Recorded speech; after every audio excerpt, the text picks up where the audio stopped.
그의 삶, 예술, 그리고 끝나지 않은 이야기. 2003년 4월 1일. 그날 이후로 만우절은 더 이상 가벼운 농담의 날이 아니게 되었습니다. 그날은 장국영이 세상을 떠난 날이기 때문입니다. 거짓말이겠지. 오늘이 만우절이잖아. 많은 팬들이 믿지 못했습니다. 저 역시도 그랬습니다. 하지만 그 소식은 만우절의 장난이 아닌 현실이었습니다. 그리고 세월이 흘러도 장국영은 여전히 우리 마음속에서 살아있습니다. 장국영은 1956년 9월 12일 홍콩의 부유한 양복 재단사 집안에서 태어났습니다. 10남매 중 막내로 태어났으며 부모님과의 나이차가 크고 형제들 사이에서 외롭게 자라 유머를 부모님처럼 많이 의지하면서 성장했다고 합니다.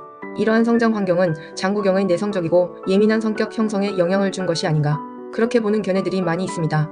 영국에서 유학하다 아버지의 건강 악화로 대학을 중퇴 후 1976년부터 연예계에 얼굴을 비추기 시작했으며 1977년 아시아 가요제에서 2위를 차지하며 자신의 이름 세 글자를 알리면서 주목받기 시작합니다. 당시 발표한 곡 모니카는 홍콩 최초의 댄스 히트곡으로 평가받으며 새로운 음악 트렌드를 열었습니다.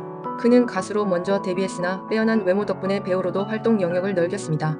초기에는 가수로 큰 주목을 받지 못했으나 매니저 진숙분 씨와의 만남으로 인해 연기 및 가수 활동 모두 주류로 올라서게 됩니다. 음반만 해도 수십 장을 냈고 그의 무대는 언제나 감성과 열정이 넘쳤습니다. 광둥어, 중국어, 일본어로 된 앨범을 발표했으며 특히 일본에서도 아시아의 마이클 잭슨이라 불릴 정도로 큰 사랑을 받았습니다. 히트곡으로는 강연정, 추억은 그대 가슴속에, 스탠드업 등이 있습니다. 그는 무대 위에서 춤추고 노래하며 팬들과 호흡하는 것을 진심으로 즐겼습니다. 그리고 팬들에게 늘 감사했고 언제나 정중하고 따뜻하게 다가갔습니다. 장국영은 배우로서도 엄청난 커리어를 쌓았습니다. 영화 배우로서 본격적으로 유명세를 타게 된 것은 우리가 너무 잘 아는 느와르 영화 오우삼 감독의 영웅본색과 정소동 감독의 천녀유혼에 출연하면서 아시아 일대의 장국영은 엄청난 스타로 발돋움하게 됩니다.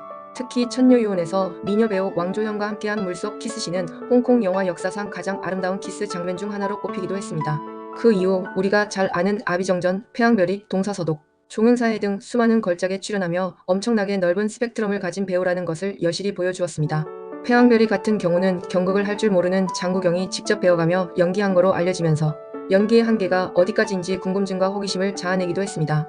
장국영은 홍콩뿐 아니라 아시아의 1980년대와 1990년대 홍콩 영화의 전성기를 이끈 상징적인 인물 중 한 명입니다. 한국에서도 그의 인기는 상상 이상이었는데요. 주윤발 씨와 함께 홍콩 영화 붐을 이끌며 남녀노소 모두에게 사랑받았습니다.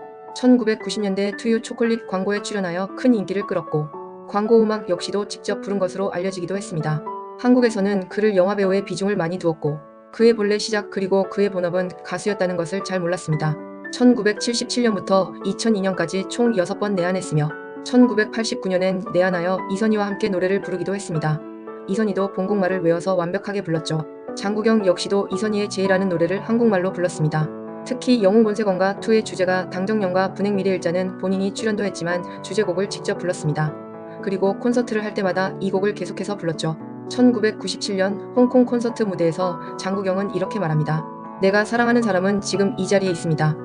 그 자리에 있던 사람은 바로 그의 연인 당학덕이었습니다. 비록 명확히 커밍아웃을 한 것은 아니었지만 이는 동성애에 대한 대중인식이 보수적이던 당시 아시아 사회에서 매우 용기 있는 발언이었습니다. 이후 그는 인터뷰에서도 나는 남녀의 구분이 아닌 사랑할 줄 아는 사람일 뿐이라며 소신을 밝히곤 했습니다. 이 같은 행보는 수많은 성소수자 팬들에게 희망과 위로를 주었습니다. 화려한 무대 뒤 그는 오랫동안 우울증을 앓고 있었습니다.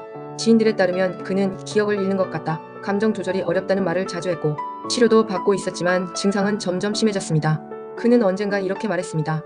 나는 정신의 감옥에 갇혀있는 느낌이에요.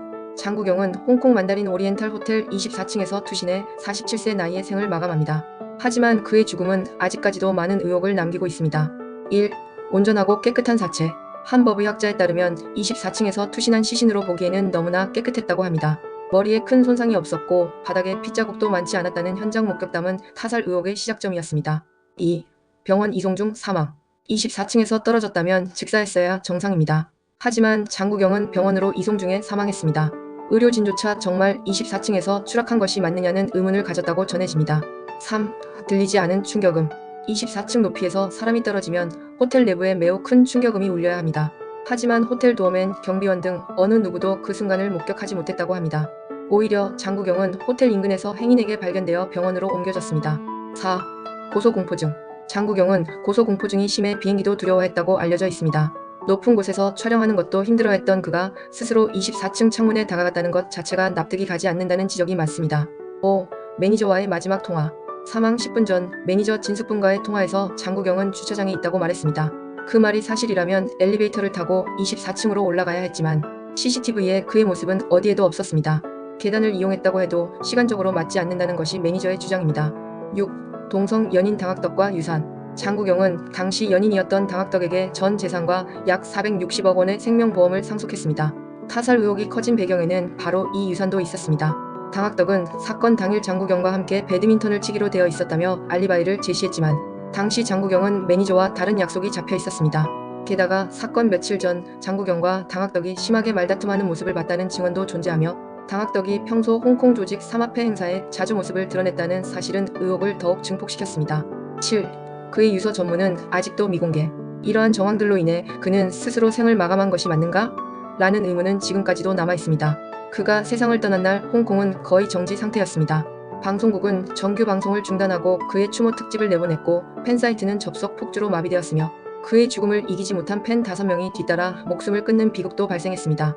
4월 5일 열린 추모식에는 사스 전염병이 유행 중이었음에도 불구하고 수많은 팬들이 마스크를 쓴 채 몰려와 꽃과 편지를 바치며 그를 애도했습니다.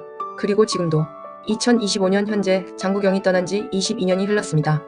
하지만 매년 4월 1일이면 그의 팬들은 여전히 만다린 호텔을 찾아 꽃을 바치고 편지를 남기며 그를 기억합니다. 영화 속의 그, 노래 속의 그, 그리고 그가 남긴 감정과 예술은 여전히 우리 곁에 살아있습니다. 그의 삶은 짧았지만 그의 흔적은 오래도록 남았습니다. 장국영, 그는 사라지지 않은 별입니다.